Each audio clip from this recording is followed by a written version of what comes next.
কথাটি শুনলে ভয়ে গা ছমছম করে ওঠে।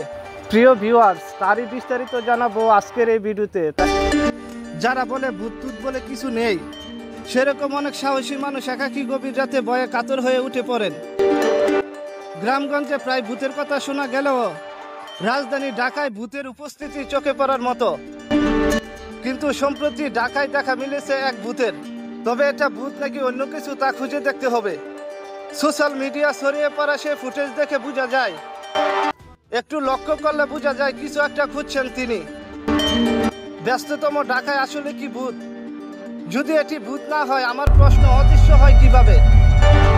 যদি এ প্রশ্নের উত্তর কারো জানা থাকে তাহলে কমেন্ট করে জানাবেন।